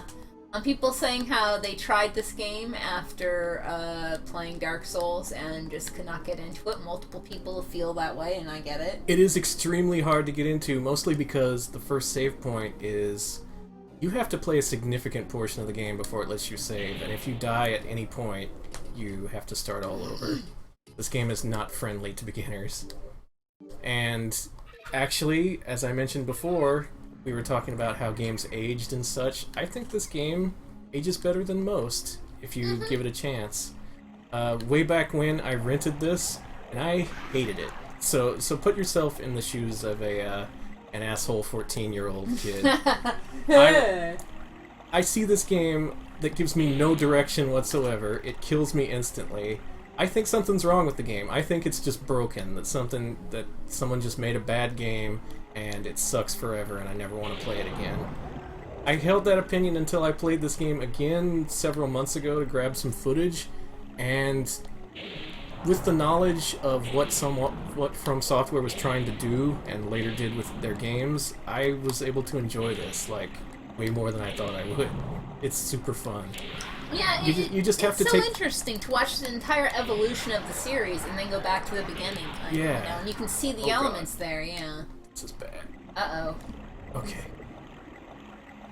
One helpful thing is to find the pool that restores your health at the beginning of the game. That helps. That definitely helps. I mean, people talking about simple 1500 games, including the sniper. Ah, classic the sniper. Oh god, a skeleton. No. Oh, it's a skeleton with a sword. At this early stage, you do not want to be fighting skeletons. It's squids or nothing for you. Like squids, I got it. And slimes, I guess. Slimes aren't really worth fighting, though. But yeah, especially if you were a fan of the Dark Souls games, I think it would behoove you to check this game out and see where it came from. It's actually really interesting in many ways. And as I said before, the whole world is this one contiguous piece that loads as you explore it, so there's no loading screens or anything. So it's kind of one of the technically first open worlds. It actually is, yeah. There's different dungeons and segments you enter, but yeah, it's all free roaming. You discover things on your own, and really that's the best part of it. Just walking around and discovering stuff on your own without the game holding your hand. But again, to an asshole 14-year-old, that's not what you're looking for. You want at least some guidance, some structure, and this game did not have that at all. You did not have the patience for this type of game. No.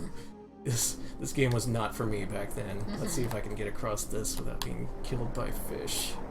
Alright. It's a genuine risk. Oh god, there's one. Nope. Nope. Nope. And of course, if you fall off this narrow ledge, you die, and you have to start over. There's also people in this world, none of whom have faces. Ah! A little creepy. Just a little. Oops. My shoes. And you don't find out this game's story unless you talk to people multiple times. This guy reveals, once you drink the water on this island, I think it's that you have eternal life, but you can't live without the water, and you can't leave this place, otherwise you'll die. There's a whole bunch of people who are trapped on the island, and if you're hoping for helpful NPCs, you won't really find them. Most of the people here in this game are just very depressed and wish that they weren't here on this island. It's a very grim game. It's yeah, it just has this unique aesthetic that no PlayStation game had back then. Oh, it's a snail. Mm-hmm. Full snail friend. I like most things Whoa, about this cool. game. Yeah. They look like watermelon monsters. Delicious. They do. I even like the character designs. The one bad thing about this game is the combat. It's really simple. I have to wait between swings until my stamina meter in the upper left charges up. Otherwise, my attacks do, like, no damage. But on the plus side, combat is so simple that all you need to do, in most cases, is go around behind an enemy, stab them in the back, and then once they enter their hurt animation, you can just take advantage of the situation and completely ruin enemies. Mm-hmm. Chat talking about a lot of games. Talking about, oh, what we got? We got Arx Fatalis, we got, Grand Stream Saga. Any skeletons in here? No, they also mentioned that the skeletons from Double Dragons were, oh god. Oh, it's a trap. Been betrapped. You were betrapped. Oh, it's a baby watermelon. Hey! Oh, jeez. Gotta do it. Rip. Hey, it had a sword. Huh.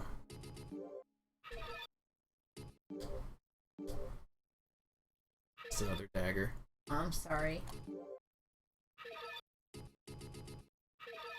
Alright, I picked up a fire crystal, which you can use, and that is magic. Oh. That obviously helps a lot, because having ranged attacks definitely helps. On the other hand, it's practically impossible to restore your magic points until you get several hours into the game. Oh, that's good. So cool you need to be very careful with how you use your magic. But basically that's it. You explore these endless catacombs and try to find cool stuff to help you survive, and you get killed by enemies a lot. But the thing is, unlike, say, Killik, this game, from what I've played of it, actually has a good sense of environmental design.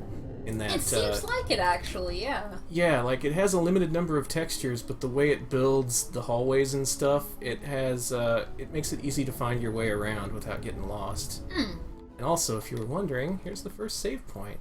Hey, you made it!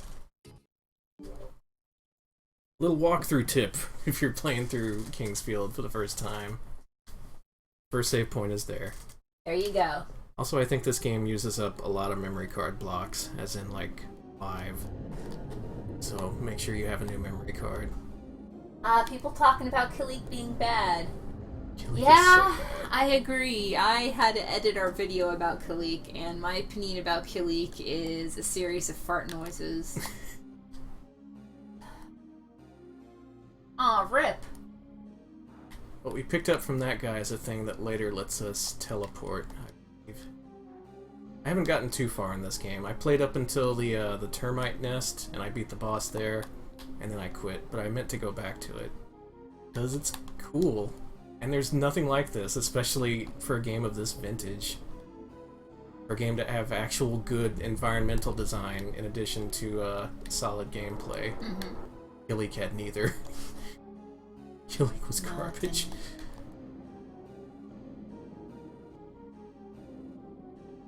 Oh no, I'm surrounded by watermelon monsters. One listener says I could have probably looped the same 30 seconds over and over for Kilik and nobody would notice. Yeah. Yeah. Oh, I freaking could have. But Alex had to go the extra mile and use relevant footage. Oh, this is a bad situation. I got killed by a snail.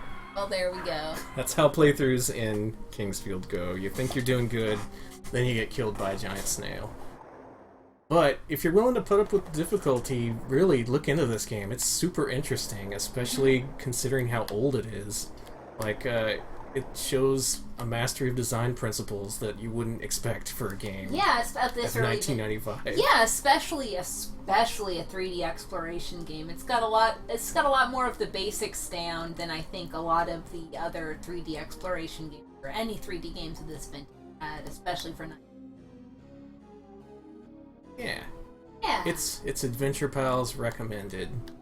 Gets our gold stamp of approval. I'm going to move on in just a second. I have a stopping point in mind.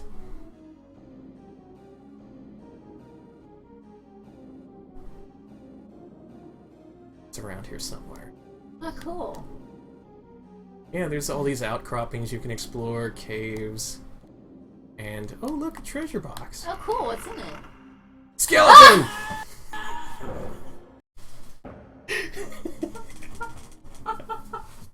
So Kingsfield is great. You should play it.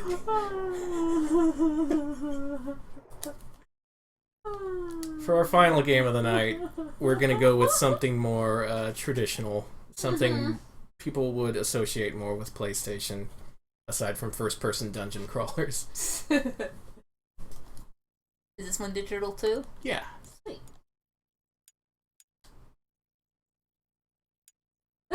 A skeleton! I know. I love it. I love that they do that, especially right at the beginning of the game.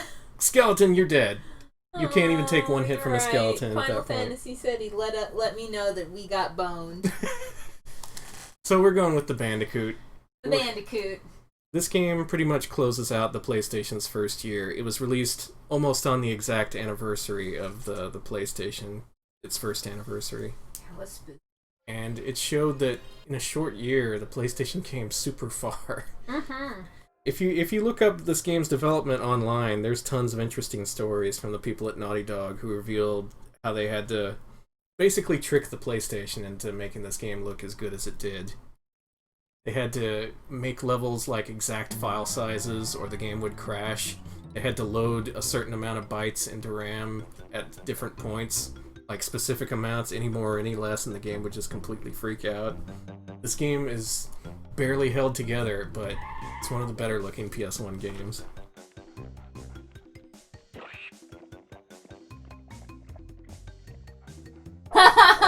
So whose persona is that? Not mine. I think that's Mark Cerny's persona. Mark Cerny, your persona is terrible. So it's Crash. What to say about Crash? Crash was, for me, the first The first PlayStation game I ever played, and it impressed the hell out of me because I played it on a demo kiosk. Mm-hmm. It's super good looking. As I said before during Resident Evil, it was hard for games to have both political characters and backgrounds, and yet here we are, fully 3D game on the PlayStation, less than a year from release. And this was a real looker at the time. Really was. I had just come off of, Sonic and Mario. To sound like a 90s kid here. Remember the 90s? Remember Sonic and Mario? Remember when Sonic and Mario were there? Oh man, what else in our, is linking to the really interesting, Crash Bandicoot articles. Look those, if everybody in chat, look at those. Those are real interesting there. Yeah, they're really great. There's a whole bunch of different stories about this game's development. Mm-hmm. Like how they found a bug in the PlayStation hardware that remained unfixed. Like, apparently if you mash buttons while the PlayStation is trying to read a memory card, it will freeze the game and corrupt the memory card. Oh, wow. And that's due to a bug in the PlayStation hardware, not on Crash. So, yeah, when you're saving games on PS1, maybe don't mash buttons. That was good. Rip. Crash is a little slidey. Otherwise, this game, plays well for the most part. It's very challenging, I'll tell you that much. Because the object is not just to beat these levels, but to get all the crates within each levels, so you can get the 7 Chaos Emeralds and beat Dr. Robotnik. I love him. Frustratingly, there's also multiple paths in some levels, and you have to double back and get all the crates in one run across both paths in many levels. I don't necessarily agree with that design decision, but at its core, it's a fun enough game. Fun fact, during development, this was called Sonic's Ass Game. Mainly due to it was a Sonic the Hedgehog-like character, and you were looking at his ass the whole game.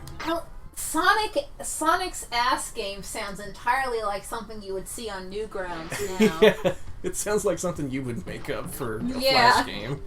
But no, it was Sonic's Ass Game. People talking about Crash Team Racing, asking if we're gonna play it.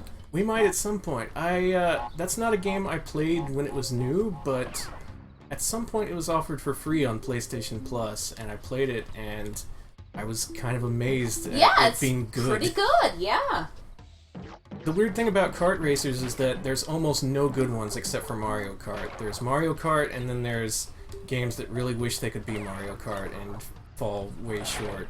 Well, modern-wise, I would actually say that the Sonic and Friends Transformed whatever is actually quite a good kart game. Yeah, the Sonic All-Stars racing games, those are good. Those are actually pretty good, considering. Smurf Racer, an underrated No, I'm just kidding. Don't play Smurf Racer. Also, we recently played Shrek Crash and Bash Racing. Another game I wouldn't recommend. Not at all, it was awful. Why did you buy me that, Alex? Oh, I did, didn't I? Yeah, you came home from the store and you were like, because Danny, I thought we could eventually stream it. I thought you got me some cookies or something, and instead it was just a shitty Shrek game. Oh, I'm so sorry, I should have gotten you cookies. Oh, people talking about Scunny Cart, stop. What even is that? I remember it, it's weird, it's bad, I remember Speed Punks, I remember Street Racer. What are other kart racers from back then? One came out for the PS2 and Xbox called Pac-Man World Rally. Muppet Race Mania. Muppet Race Mania. Toy Story Racer. Wow. People just wouldn't stop making kart racers. Felix in chat is inferring that it would be, better to look at the Tomb Raider's ass, but I'm sorry, look at Crash's butt. It's beautiful and perfect. Why look at Lara Croft's butt when you can look at a Bandicoot in jorts, I ask you? Who doesn't love Bandicoots in jorts? I love Bandicoots in jorts. So yeah, this Bandicoot in jorts became Sony's de facto mascot after this. He had a whole bunch of sequels, he was in a whole bunch of edgy commercials where a guy in a Crash suit would yell at Sega or whatever. Like, hey Sega, you are the worst and I hate you. And, yeah. Thank you Sonic for my existence, and also fuck you. Is basically All what right. happened. Felix and I came to an agreement. We both love Crash Bandicoot's ass. Good. I'm glad we could settle that. Oh, hey, don't forget Chocobo Racing says, why do I say from China? That's true. Even Square got in on that during their Renaissance period, mentioned before. That game, not particularly Renaissance worthy. Yeah. But yeah, it was just a time for them to experiment. And God bless them. God bless the ring. God bless the ring. It's something I say constantly in this household. And as much as I rag on this game for its difficulty and having to track down all those damn crates, I did 100% this game as a kid. I got all the crates, all of them. Every last crate. Oh, God, these guys.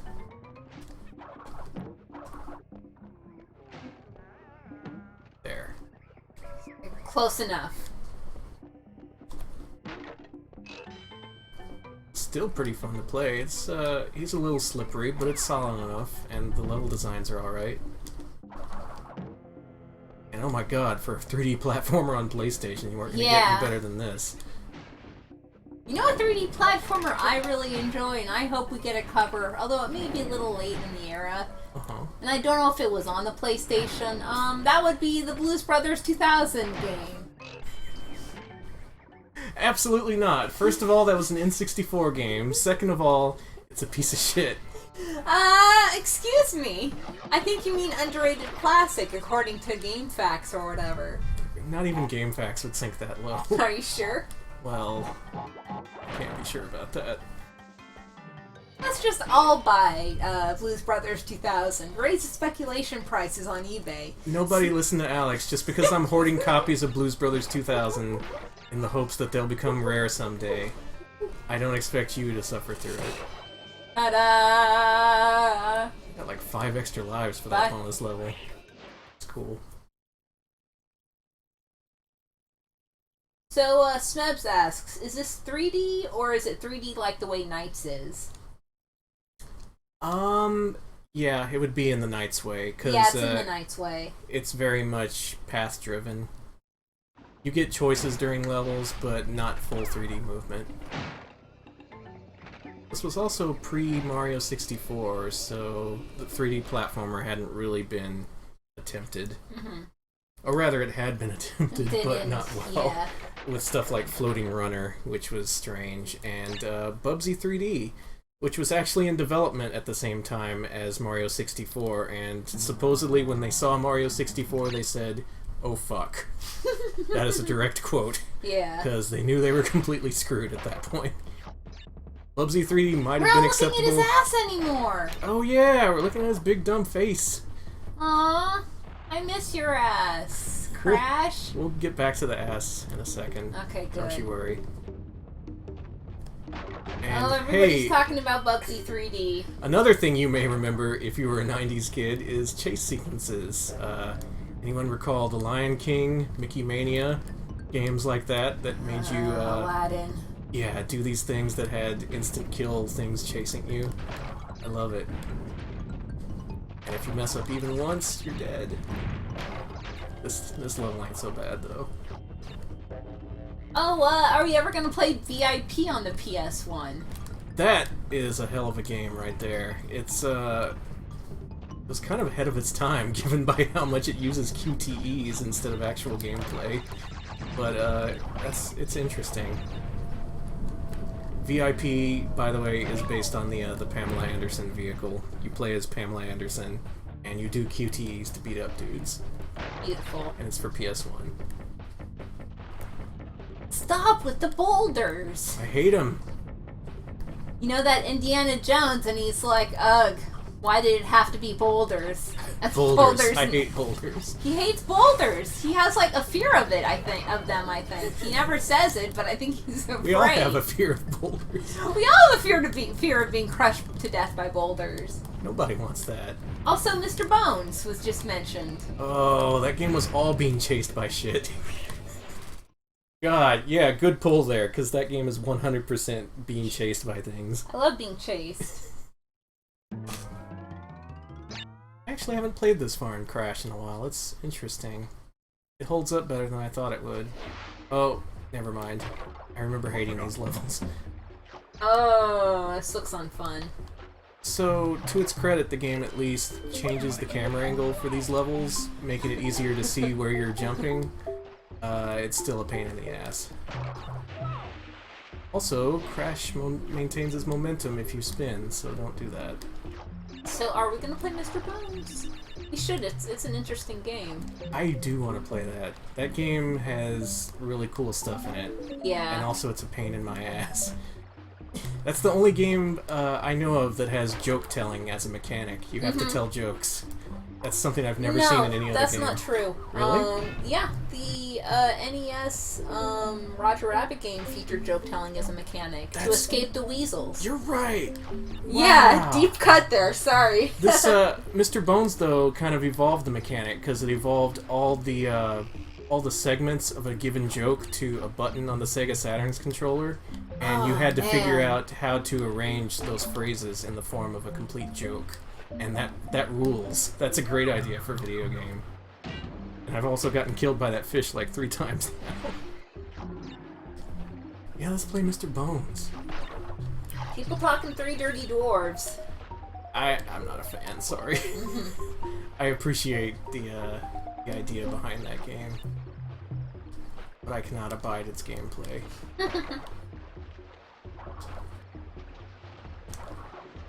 Fish. There. Crash really doesn't waste any time before it really jumps up the difficulty. And so this is the guy who became the mascot of the system, huh? Mm-hmm. Somehow. Him and his magical jorts. People really like George. He looks like a very everybody. I mean, I look at him and I think the 90s in Southern California, at least. He dresses like, you know, the 90s a lot. He really embodies a lot of that era to me, much more so than Sonic in a lot of ways. But I guess he more embodies the late 90s, the second half of the 90s, while Sonic is the first half. Do you think if Crash Bandicoot had lasted longer, he would eventually have started wearing, like, Jinkos? Oh, yeah. Oh, totally. He is a total Jinkos man. PlayStation fashion. That's what you come here for. Along with discussion of Second Life, Rob Schneider, and Crash Bandicoot drowning over and over again. And Crash Bandicoot's ass. And Crash Bandicoot's wonderful polygonal ass. How many polygons do you think are in that ass? I don't know. How many polygons are in Crash Bandicoot? Let's start at that. And then, through deduction, we'll figure out how many are devoted to his ass. Chat mentions grappling sections with your wallet chain. Perfect. That's the 90s.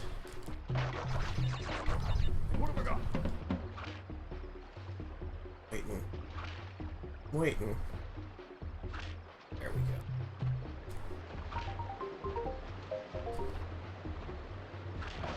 I also like this game because I got it for Christmas, and I played it a lot. Crash Bandicoot's ass and Mario's penis. Bringing it full circle. So that was last week's discussion. Yeah, it so happens. to those new to the stream, which thank you for joining us. Yeah, we do occasionally go blue. We get a little off topic, a little OT. It's OT, you know, as we If there do. are video game asses or penises to discuss, we will. It's just us, yeah. That wasn't our fault though. Like, it was a website that had a think piece on Mario's penis. That wasn't us. Yeah, you can't. That was on them. Know. Oh god, chat's like, no, not again. And that's right, we're done. Yeah. I want to beat this level at least. We're All approaching the end of the stream though. Yeah, we are. And we're approaching the end of this stream right here. Oh. Jokes. Did it. Congratulations. Thank you. You did it. That's Crash Bandicoot, and that's the Sony PlayStation. A great system that shouldn't be overshadowed this year by the Sega Dreamcast, damn it. Give it its chance. It's made it 20 years. But the Sega Dreamcast can drive now. We'll honor the Dreamcast next year, I think. Okay. For now, reflect on your time with the PlayStation and think about what you've accomplished over the last 20 years. Have you accomplished more than the original PlayStation did? Probably not. No, I haven't at all. Oh my god. Oh god, Danny, why? That wasn't the direction I meant to take with that, but we did. We made our bed. We're all failures, everybody. We're all failures compared to 32-bit hardware. I've lost the ability to talk. Yeah. Anyway, that's the stream. We run this series called PlayStation Year 1 on YouTube. If you haven't seen it, I recommend checking it out. We give deep, thorough analysis to all these old games, revealing things you probably didn't know about them. These games, despite the fact that they are terrible sometimes, are actually pretty interesting, and they're worth investigating. And that's what we do. You can find that on our YouTube channel, which is on what you can get to via a link below.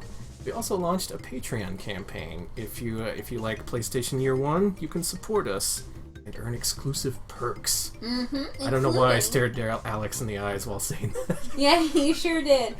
We had a moment there. And you can also, if you go in at the $1 level, you get our videos a week early, which your first one's going to be Cosmic Race, which is pretty good.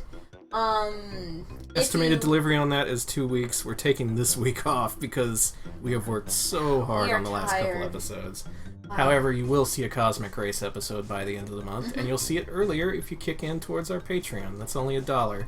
If you choose $5, you get to vote on what you see on this very stream. I am going to put together possible stream game lineups, and you get to vote on them. So you, the viewer, get to participate in honest-to-God democracy for only $5 a month. Won't you contribute? Please think about it. And at our highest level, $25, you actually get, we only have, well, four of those slots open, but you get to choose what game we stream, barring, of course, our approval and, like, if we can't get it. We won't stream porn, but we will stream any old garbage game that you ask of us. Oh, we love garbage. Please let us stream Feed garbage. us garbage. Yeah, we love will just it. shove it in, just, yeah. Other than that, yes, I hope you've enjoyed this nostalgic look at 20 years ago and just how far we've come. Thank you for watching. Thank you so much for coming here, everybody.